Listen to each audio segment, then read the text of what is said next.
Hello everyone, myself Krishna Priyanka, faculty of the Knowledge Institute of Nursing, and today we learn about the sexually transmitted disease (STDs). So,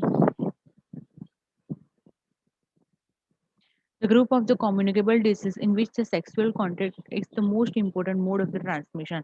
So, most of the જે communicable disease છે એનો જે mode of the transmission હોય છે એ mostly sexual contact હોય છે. So, first the sexual transmitted disease ની અંદર આવે છે કે syphilis. So it is a worldwide disease affecting mainly the age group of the 15 to 39. So age group જે 15 to 39 એજ છે એ મોસ્ટલી આમાં અફેક્ટ થતું હોય છે. Recently it was found to be increasing અને હમણાં વધારે પડતું એ ઇન્ક્રીઝ થઈ રહેલું છે. એનું કોઝિટિવ ઓર્ગેનિઝમ છે કે Treponema pallidum. It is a delicate and it's rapidly killed by the drying, high temperature, disinfects and the soap and the water. So જે સિફોલાઇસિસ થવાના જે પોઝિટિવ ઓર્ગેનિઝમ છે જેનું નામ છે ટ્રેપેનોમા પ્લેડિનમ તે એકદમ ડેલિકેટ છે અને એકદમ રેપિડલી એને કિલ કરી શકાય છે કે આપણે જો કદાચ એ જગ્યાને ડ્રાય રાખીએ હાઈ ટેમ્પરેચર યુઝ કરીએ કાં તો ડિસઇન્ફેક્ટ રાખીએ એ જગ્યાને સોપ અને વોટરથી તો ઇઝીલી એ ઓર્ગેનિઝમ છે જે કિલ થઈ જાય છે. Then receiver છે કે મેઇન છે so untreated case in infection during the first time second primary and secondary stage of the disease usually for the 2 to 4 days. So most probably મેઇનમાં જોવા મળે છે કે અનટ્રીટેડ કેસની અંદર ઇન્ફેક્શન આપણને પ્રાઇમરી સેકન્ડરી સ્ટેજ સુધી જોવા મળતું હોય છે યુઝ્યુઅલી 2 to 4 days સુધી રહે છે. એક્ઝિટ છે exudate from the skin mucus membrane body or the blood fluids or the semen saliva vagina cervical discharge. So વધારે આ જે એક્ઝિટ થતું હોય છે કે કદાચ ક્યાંથી બીજાને ઇન્ફેક્શન લાગી શકે છે તો મોસ્ટ ઓફ સ્કિન કાં તો મ્યુકસ મેમ્બ્રેન હોય કાં તો બ્લડ કાં તો બોડી ફ્લુઇડ હોય એટલે કે સીમેન હોય સલાઇવા હોય વજાઇના સર્વાઇકલ ડિસ્ચાર્જ હોય એના થ્રુ બીજાને ઇન્ફેક્ટ કરી શકે છે અને એનો ઇન્ક્યુબેશન જે પીરિયડ છે અબાઉટ 3 વીકનો હોય છે. ટ્રાન્સમિશન છે contact with the open listen so sexual contact most important mode તો મોસ્ટ ઓફલી એ સેક્સ્યુઅલ કોન્ટેક્ટના કારણે થઈને થતું હોય છે અને એ મોસ્ટ ઇમ્પોર્ટન્ટ મોડ છે કે જેના કારણથી મોસ્ટલી આ થાય છે. Other is a kissing in contact with the baby having a congenital syphilis કાં તો એવું નાના બેબી જોડે કદાચ એના કન્જેનાઇટલ સિફાલિસને એના કોન્ટેક્ટમાં આપણે આવીએ તો contact with the contaminated articles તો એવા પેશન્ટનું કન્ટામિનેટેડ આર્ટિકલ્સ આપણે અડીએ તો એન્ડ ધ કન્જેનાઇટલ ઇન્ફેક્શન તો placental from the 4th month till delivery not before because the treponema cannot pass the placental barrier. So congenital infection એટલે ઘણીવાર એવું પડે કે ટ્રાન્સપ્લેઝન્ટલ એ ટ્રાન્સફર થતું હોય છે 4 month till the ડિલિવરી સુધીનું કારણ કે ઘણીવાર એવું બને છે કે ટ્રેપોનોમા હોય છે પ્લેઝન્ટલ બેરિયર તરીકેમાં બેરિયર જે કામ કરતું હોય છે પ્લેઝન્ટા એના થ્રુ એ પાસ નથી થતું હોતું.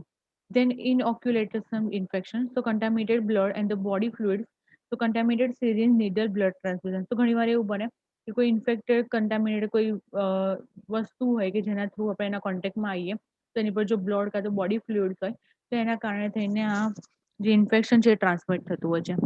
Late symptomatic syphilis so reappearance of the symptoms so characterized by the occurrence of the neuro and the cardiovascular syphilisis of the characteristic lesions involving the different part of the body. તો આમાં symptoms ઘણીવાર કેવા હોય છે રીઅપ્યુડન્સ હોય છે અને એ કદાચ ન્યુરો અને કાર્ડિયોવાસ્ક્યુલર સિફોલાઇસિસ જેના કેરેક્ટરિઝમ લેસન્સ જોવા મળતા હોય છે બોડી પાર્ટ્સની અંદર આપણે પિક્ચરમાં જોઈ શકીએ છીએ કે કઈ રીતના આપણને લેસન્સ જોવા મળે છે. ડાયગ્નોસિસ છે કે હિસ્ટ્રી કલેક્શન કરીશું ક્લિનિકલ પેશન્ટ પિક્ચર્સ લઈશું અને લેબ ઇન્વેસ્ટિગેશન પેશન્ટના કરીશું.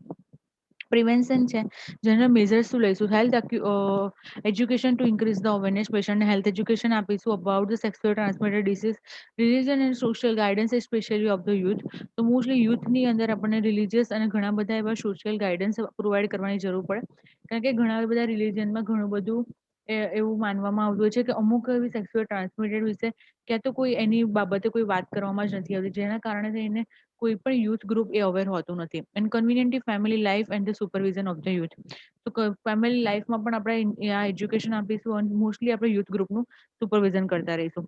દેન સ્પેસિફિક એટલે કે કીમો પ્રોફોલાઇસિસ પેનિસિલિન આઈએમ થેરાપી આપણે પેશન્ટને આપીશું કે જે એન્ટીબાયોટિક છે જેના કારણે થઈને આ પેશન્ટને ઇન્ફેક્શન ઓછું થઈ શકે છે. Other is the gonorrhoea so acute infection STD which can become chronic if neglected. So કદાચ જો STD નું એક્યુટ એકદમ નોર્મલ ઇન્ફેક્શન હોય એને આપણે જો નેગ્લેક્ટ કરીએ તો એ ક્રોનિક બની જાય છે અને જે ગોનોરિયા છે એનું જે કોઝિટિવ ઓર્ગેનિઝમ છે નેઝરિયા ગોનોરિયા તો ગોનોકોકસ છે કે જે ઇન્ફેક્શન જે પોઝિટિવ ઓર્ગેનિઝમના કારણે જેના ઇન્ફેક્શન થાય છે. એની અંદર મેન છે કે case who is infection for month or the year if not treated while treatment eliminated the infection within the days. તો ઘણીવાર એવું બને કે જે રિસીવર હોય છે મેન હોય છે કે જેની અંદર કદાચ મંથ અને યર સુધી આ વસ્તુ થાય એને ટ્રીટ કરવામાં ના આવે તો ઘણા ટાઈમ સુધી એને જો ટ્રીટ ના કરીએ તે વધારે પડતું ઇન્ફેક્શન ક્રોનિકમાં કન્વર્ટ થઈ જતું હોય છે. Discharge and infected mucus membrane શાનાથી ઇન્ફેક્ટ થાય તો ઘણીવાર ડિસ્ચાર્જ અને ઇન્ફેક્ટેડ કોઈ મ્યુકસ મેમ્બ્રેન નથી. ટ્રાન્સમિટ કઈ રીતના થાય છે તો ડાયરેક્ટ સેક્સ્યુઅલ કોન્ટેક્ટથી ઓનલી સેક્સ્યુઅલ કોન્ટેક્ટથી ગોનોરિયા ટ્રાન્સફર થતું હોય છે અને એનું ઇન્ક્યુબેશન પીરિયડ છે 3 to 4 days.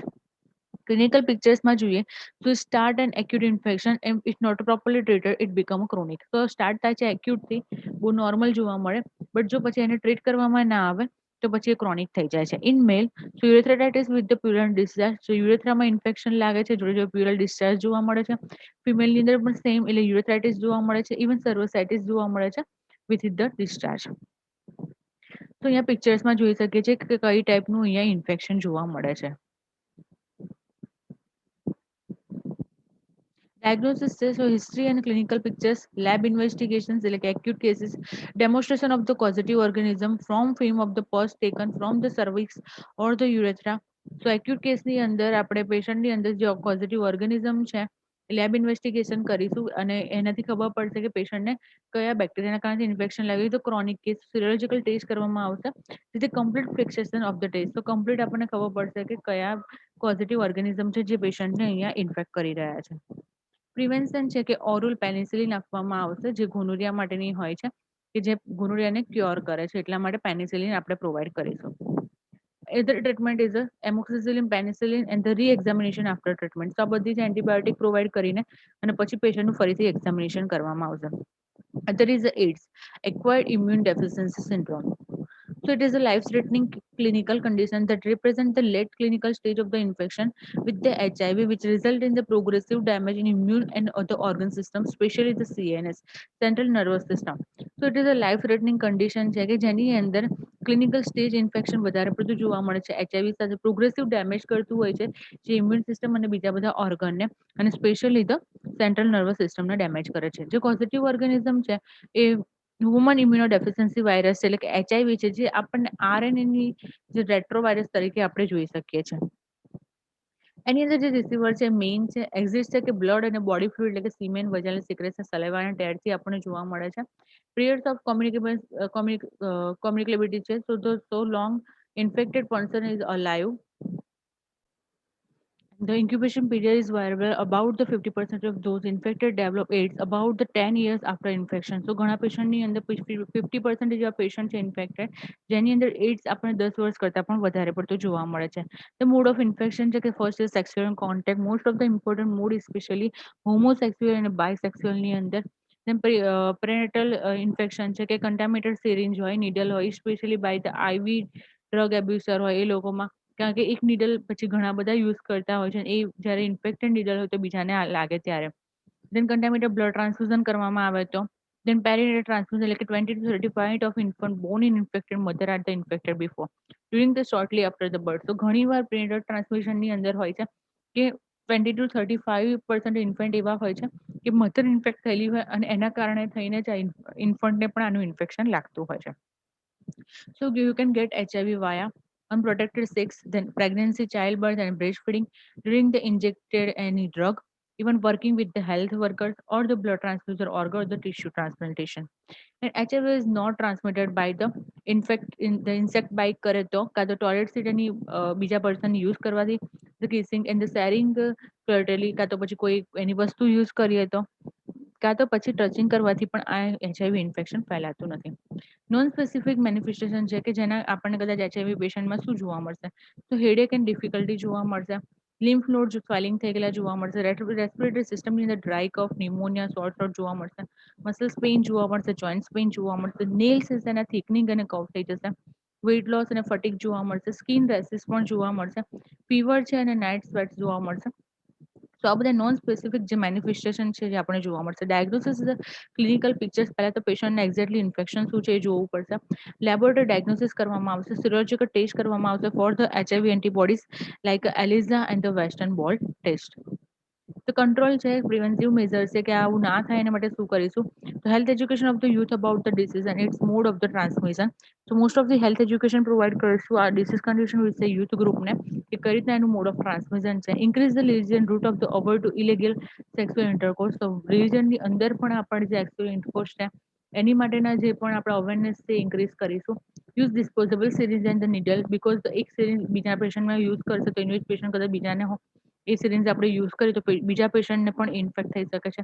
Control of the drug abuse. તો ડ્રગ અબ્યુઝ જેટલું પણ કરતા હોય એ લોકોનું આપણે એ બાબતોને આપણે કંટ્રોલ કરવી પડશે. Testing of the blood donors for the age and only screening the blood and blood derivatives should be use. તો જે બ્લડ ડોનર હોય અને જો કદાચ આપણે ટેસ્ટિંગ કરવાનું કે જો પેશન્ટ એ પેશન્ટને એડ્સ હશે તો એનું આપણે બ્લડ અહીંયા યુઝ કરીશું નહીં. Proper sterilisation of the instrument and staff object. જે પણ ઇન્સ્ટ્રુમેન્ટ સ્ટાફ ઓબ્જેક્ટ એનું પ્રોપર સ્ટરલાઇઝેશન કરવામાં આવશે. Care in handling using disposing the needle or other sharp object.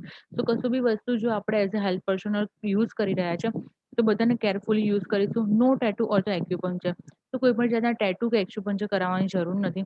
No vaccination or the chemoprophylaxis is available at least. તો આની માટે હજી સુધી કોઈ વેક્સિનેશન કે કોઈ કીમોપ્રોફેલેક્સિસ હજી સુધી અવેલેબલ નથી. So taking the antiretroviral medication within the 22 hours after an HIV expose may reduce the risk of the HIV infected by 80%, more than 80%. So કદાચ જો આપણે એઝ હેલ્થ કરતો પર્સન આપણને ખબર હોય કે આપણે કદાચ કોઈ પેશન્ટને એક્સપોઝ થઈ ગયા છે અને કદાચ એચઆઈવી એડ્સ હતું તો જો 72 અવર્સની અંદર એન્ટીરેટ્રોવાયરલ મેડિકેશન આપણે લઈ લઈએ તો જેના કારણે થઈને આપણે રિસ્ક જે મોર દેન 80% જેટલું ઓછું થઈ જાય છે. Post exposure prophylaxis. So PEP treatment can be assessed through the doctor emergency room, urgent at the clinic and the HIV clinic. Start PEP treatment within 72 hours exposed. Follow prescription treatment 28 days and check back within your doctor after treatment and get test regularly. તો જે treatment છે 72 અવર્સની અંદર લેવામાં આવે છે. 28 દિવસ માટે લેવામાં આવે છે અને ફરીથી ચેક બેક કરવાનું ડોક્ટર જોડે તમને ઇન્ફેક્શન લાગ્યું છે કે નહીં. તો the patient and their sexual partner should be not be donate the blood. શું નથી કરવાનું તો જે કદાચ જે પેશન્ટને આ પ્રોબ્લેમ હોય એ ડોનેટ નહીં કરે blood, plasma, organ for the trans tissue, cell, semen or artificial insemination or the breast feeding for the human milk bank. તો આ કશું જ વસ્તુ એ પેશન્ટ એ પોતાનું કશું બી વસ્તુ એ બીજાને ટ્રાન્સફર કરી શકશે નહીં. Measures for the contact. So notification of the contact and sources of infection.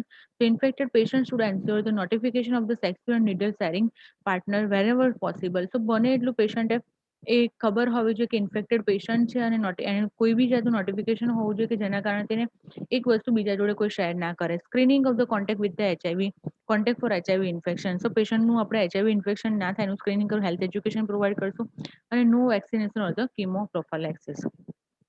So it's all about the AIDS.